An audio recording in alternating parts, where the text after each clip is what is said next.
Hello दोस्तों, कैसे हैं आप सब।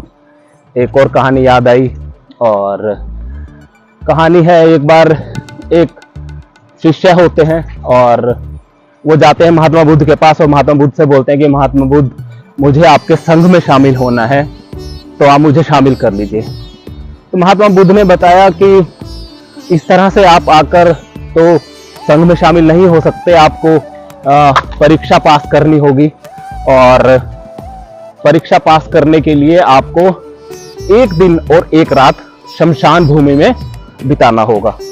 तो कहता है, महाराज शमशान भूमि में तो बड़ा ही डरावना सा एहसास होता है, मैं कैसे रहूंगा।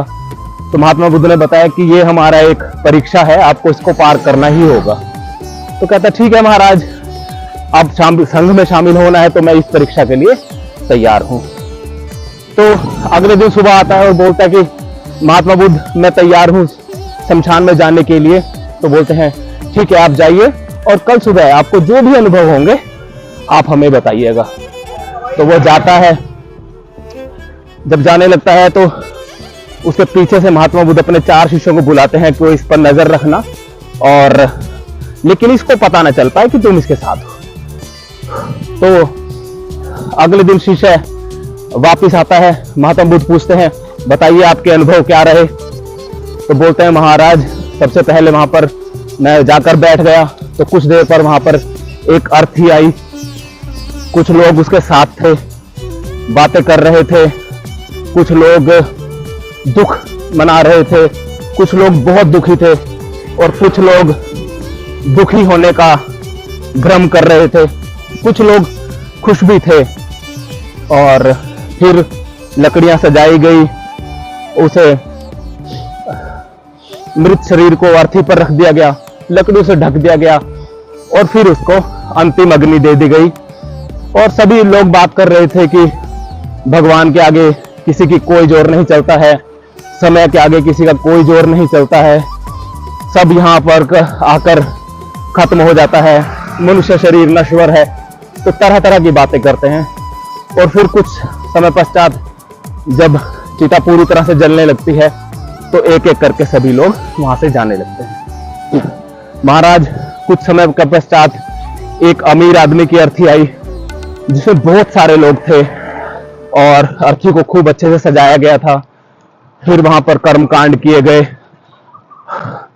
बहुत ही अच्छे तरीके से कर्मकांड किए गए और लोग कह रहे थे कि बड़ा अच्छा आदमी था, बहुत पैसा था इसके पास और हमारी इसने बहुत मदद की, लेकिन अंत में आकर सब नश्वर है, सब यहीं रह जाते हैं। और फिर उसके बाद चंदन की लकड़ी पर उनकी अर्थी को सजाया जाता है और देसी घी से उनको मुख अग्नि दी जाती है और अंतिम संस्कार किया जाता है। लेकिन कुछ देर पश्चात एक गरीब की अर्थी आती है जिसको कि साधारण लकड़ी पर जलाया जाता है और साधारण घी से ही मुखाग्नि दी जाती है। और उसके साथ लेकिन इतने सारे लोग नहीं होते, बहुत कम लोग होते हैं, घर के ही लोग होते हैं जो कि बातें कर रहे होते हैं, कुछ दुखी होते हैं और कुछ दुख होने का भ्रम कर रहे होते हैं। तो रात को महाराज मैं खुद से ही डरता रहा और वहां पर भूत प्रेत तो कोई नहीं आए, लेकिन मैं पत्तों के हिलने की आवाजों से ही बहुत डरता रहा और सारी रात मुझे पता है मैंने वहां पर कैसे बिताई है। तो मैं यहाँ पर आया हूँ महाराज, मुझे संघ में शामिल कर लीजिए। गौतम बुद्ध बोलते हैं, नहीं, आपको जो वहां पर मिलना चाहिए था अभी वो आपको नहीं मिला है, आपको एक बार और जाकर वहां पर एक रात और एक दिन और बिताना होगा, तभी ये परीक्षा में आप उत्तीर्ण हो पाओगे। तो बोलता है, महाराज ये तो बहुत कष्टकारी है। महात्मा बुद्ध ने पूछा और बताया कि परीक्षा का उत्तीर्ण होना बहुत ज्यादा अति आवश्यक है अगर आप संघ में शामिल होना चाहते हैं। तो वो फिर चला जाता है, अगले दिन आकर बताता है कि महाराज अब की बार मैं अर्थी पर लेटा हुआ था और ऊपर से सब कुछ देख रहा था कि कौन लोग कितने दुखी थे। मेरा भाई, मेरे पिता, मेरी माता बहुत दुखी थी।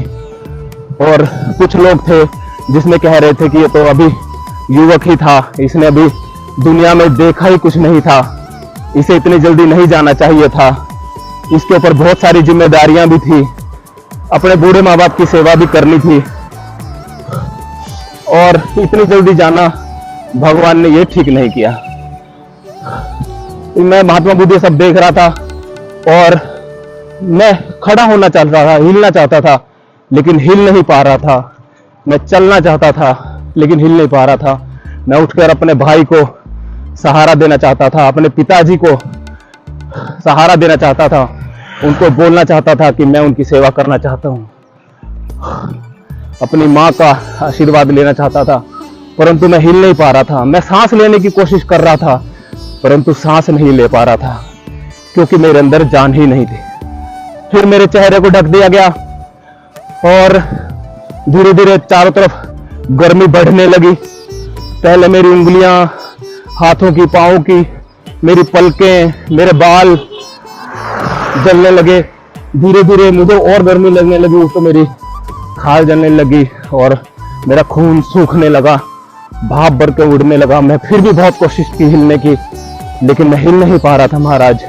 बहुत कष्ट हो रहा था, बहुत ज्यादा गर्मी बढ़ गई और फिर मेरी हड्डियां जलने लगी महाराज। और अंत में जब सब कुछ जल गया तो मेरे पास था तो केवल मेरी राख। तो महाराज फिर उसके बाद रात को मुझे कोई डर नहीं लगा, मेरा सीधा परमात्मा से कनेक्शन था और मैं जान गया था कि इस संसार में धन के पीछे भागना, धन का लालच करना, अपने फायदे के लिए दूसरों को नुकसान पहुंचाना, केवल दूसरों को नुकसान पहुंचाना, दूसरों के बारे में बुरा सोचना और केवल अपने बारे में सोचना और परोपकार की भावना न रखना और ईर्ष्या रखना, ये सब महाराज मैं करता रहा। लेकिन महाराज मुझे परम सुख की प्राप्ति हो रही थी और ये पाया मैंने वहां पर संसान में रात को। महाराज गौतम बुद्ध बोले, अब तुमने जो बहुत सारे ज्ञानी लोग थे उनके ज्ञान को पहले दिन सुना, लेकिन अपने अंतर मन का ज्ञान तुमने कल रात को सुना है, जो कि तुमने देखा कि असली ज्ञान आदमी को मृत्यु के समय ही मिलता है। मतलब पैसे की वैल्यू कोई गरीब ही जान सकता है, स्वास्थ्य की कीमत कोई बीमार व्यक्ति ही जान सकता है और पढ़ाई की कीमत कोई अनपढ़ ही जान सकता है। तो अपने पास जो भी है उसमें एंजॉय कीजिए, दूसरों का अपना भले के लिए दूसरों का नुकसान मत कीजिए, खास तौर पर पैसे का लालच, धन का लालच मत कीजिए, केवल अपने फायदे के बारे में मत सोचिए। ये दुनिया बहुत सुंदर है, इसको अच्छे से जिए और दूसरों का साथ देते हुए आगे बढ़े और अपना भी भला करें। अपने माँ बाप के बारे में अच्छा सोचें, उनकी सेवा करें और जो आप सत्कर्म करेंगे, जो आप परोपकार करेंगे, वही आपके साथ कल को आपके साथ जाएगा। तो यही गौतम बुद्ध का उपदेश था और फिर उस शिष्य को गौतम बुद्ध ने अपने संघ में शामिल कर लिया